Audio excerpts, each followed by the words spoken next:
Hello and welcome to Sportstar. I am Ayan Acharya. With me is my colleague Wriddhaayan, and we are here today to review India's ouster from World Cup 2019. So let's begin by talking about how the campaign went. Not really the ouster. I mean, in the sense, what led to the ouster, and to an extent, what could not have been an ouster, maybe. But then, yeah, we are all a little jaded after last evening. So words are getting jumbled up a little bit, I guess. No, you tell us. I mean, like you've been also following these players for quite a long time, and I have seen them as well. I mean, like from both of our perspectives, being cricket correspondents. What do you think? Where do you think we went wrong? Or I think we did a lot of right. Yeah, maybe a little bit of wrong. Yeah, absolutely. I mean, as Kohli said the other day, 45 minutes of bad cricket cost them a place in the finals. But look, there were some inherent mistakes. The middle order was always going to be a concern. It didn't get exposed earlier because the top order was in blistering form, especially Rohit Sharma. And there's very little that Rohit could have done about the dismissal the other day. Matt Henry bowled a beautiful delivery. Rahul, of course, that looked like a team dismissal. And let's admit it, we got beaten by a better team on the given day. And but all things said and done, it was an excellent campaign. Campaign where we showed why we are considered to be one of the most dangerous ODI sides. The batsmen came good. The bowling was a huge plus. So all in all, yeah, pretty good. Would have been better if we were playing at Lord's day after tomorrow. But yeah, it is what it is.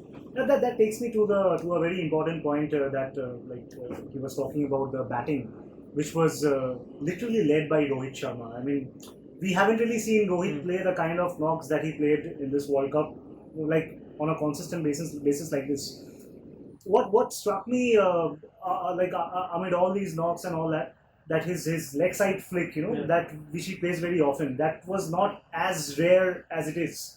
So that means he's definitely corrected his shots here and there, and he was not playing to his full strength. One can say that means it goes to show the form that he was in. Yeah. What do you think about his approach? I mean, like, it's very risk free, and this time it looked like he's like rock solid than before. Yeah, he didn't convert the hundreds into 200s. But then he got the job done for the team. What do you think about the approach that he had throughout? Absolutely, it was a very free-spirited approach, one that allowed others to just come in, take their time before going berserk with the bat. Yeah, I mean, look, he's one of the best ODI batsmen going around in national cricket at the moment, and he just showed us why. And maybe he was probably in a better mental space when batting with someone like Shikhar Dhawan, because he's opened so many times with him. They've had several. That was a blow. I mean, yeah, that was a huge blow. Because that meant KL Rahul, who was batting at 4, had to be pushed up the order and open the innings. And I think KL has the technique to open, but probably in the current setup, he and the World Cup, that is, he was being looked at as a number 4 batsman. So he was the number 4 batsman.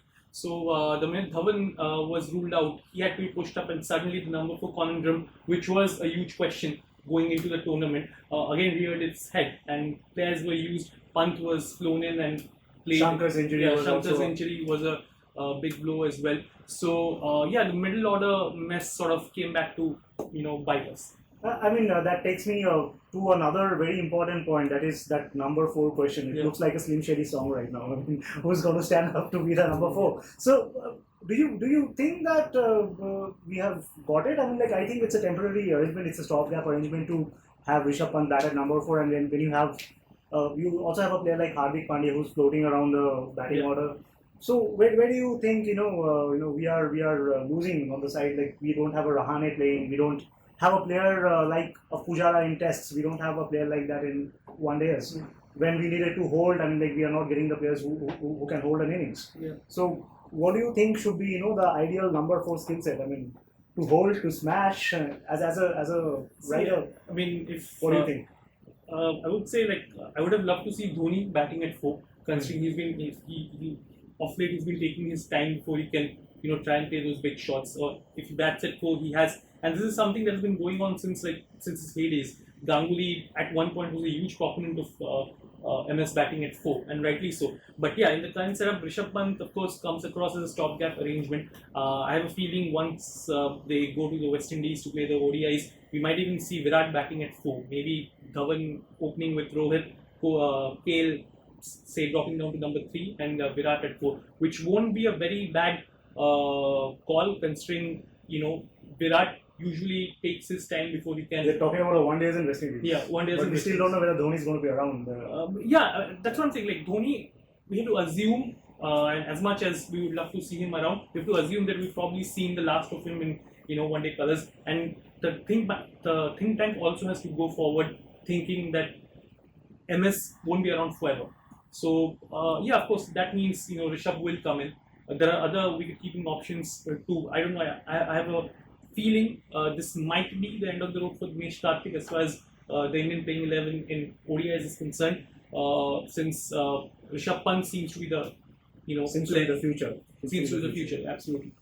Another thing, another aspect of our performance here. I mean, we were talking about it some hours ago. That is the bowlers and Mohammad Shami coming in bits and pieces. Sorry, I mean that term has become viral now. Yeah. Mohammad Shami coming in phases and doing wonders with the ball in the first 2-3 innings. Not as much as effective with the old ball, like you rightly pointed out. So you think we could have been a little more consistent with our selection? For example, if we are picking a player like Shami, we needed to back him because he's played one World Cup before and he's picked up wickets. And also the spinners, Kuldeep, he's getting smashed for 70 odd runs and he's getting dropped the next game. Yeah. Same happened with Chahal. Also, Chahal still played on a little more consistent basis. But then we got Jadeja in between, and as a super sub fielder, he saved so many runs and took catches. Do you think there seems to be a confusion regarding who you may play and who you may not play in the bowling department because you've got so much of talent?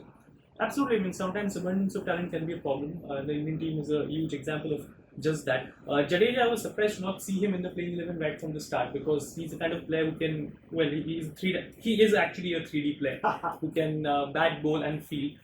As he showed us, in the last game against New Zealand, in the second morning he came, got a run out, got a catch, and then once again showed that he can, do wonders with the bat too. And of course, bowled economical spells with the ball. So I was surprised to not see him in the 11. As for Kuldeep and Chahal, it's interesting because when India toured England for the ODIs last year, those two were brilliant. I mean, we based our 1 day setup around the notion of playing two leg spinners. I know there was 6 for 25 or something absolutely. by Kuldeep. Absolutely brilliant numbers. And even Anil Kumble in one of the recent interviews had said that India should go in with 2 wrist spinners. So at what point did that become one, or which one to pick? I mean, it's really difficult to pick Kohli's mind at the moment. But I guess they were just looking for horses for courses. I was surprised to not see Mohammad Shami in the playing 11, especially on the Old Trafford wicket.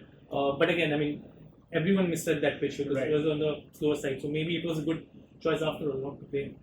Before we wrap it up, a small report card sort of comment I would like to have from you.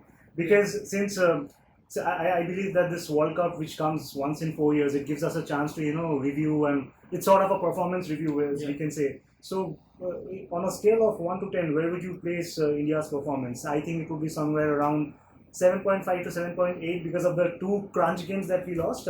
What about you? Yeah, same. I would just make that a whole number 8.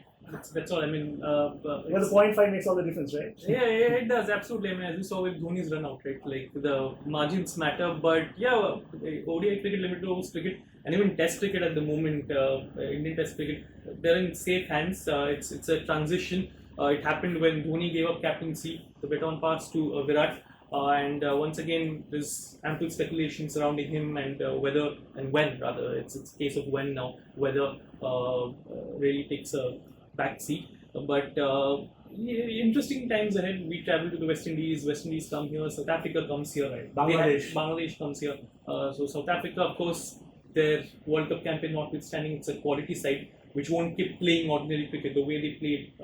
We saw that against Australia in the last game. So, plenty of challenges ahead, and this in no way should diminish their spirits. I mean, of course, you can keep criticizing them till the donkeys come home, but the truth is, it's a very good side. It's a potent force, and it will remain so. The last bit of it, that is, I'm always saying that is the last one, but then there are so many characters and so many incidents that has happened in this World Cup. One thing that Mohammad Azharuddin was talking on television last night, he spoke about you are picking almost 4 wicketkeeper batsmen if you consider Kedarich 5. like given a choice, I mean, like no, none of the wicket keepers would, stay away from their keeping drills, which in a way affects the way you bat because it takes a toll on the body. So, what do you think about the selection?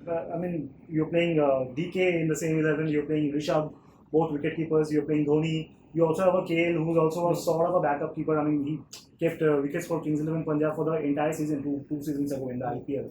So, you think we should look at somebody like a Shreyas Iyer in the middle order in place of a DK who's done well, considering that IPL has become a sort of a benchmark to get into the Indian team. So, maybe new names like Shreyas Iyer or even Mayank Agarwal, who was flown in as a cover. Do you think these guys will come up in the next few years? They should. I mean, Shreyas had an excellent IPL. So while I wouldn't say he was among the names that were probably discussed when the selectors sat down to pick the team for the World Cup, but he certainly deserves another look in. I believe he's already played for India. Yeah, he has. So he's got a pretty bright future going forward. Excellent player and good cricketing brain. Having said that, I think the options that we tried out, DK, Pant, they're all. I have a feeling they're all picked as number 4 options. Pant played at 4. DK was also tried around at 4th and 5th position. So, so long as we keep having conversations about who is going to be the number 4, I guess we'll keep seeing players being tried and tested in that. So it's very important that like the test squad where you have a solid number 3 in Pujara and a solid number 4 in Kohli. We need to maybe like who knows someone like Shubman Gill could come into the one day squad. Yeah, wonderful player. And Prithvi Shaw too. So you could probably see Shubman Gill batting at 4 and Kohli at 3. There are a lot of options. A lot of options. So I'm sure these are things that will be pondered over in the days to come. But one last parting word for our viewers. Parting word. It was a great tournament. It's slightly disappointing that we won't be. It ended all of a sudden. Which was a shock factor for us. But it was a great performance by the boys, and so kudos to them, and good luck for the next time we go to get the silverware. That'll be all. Thank you so much.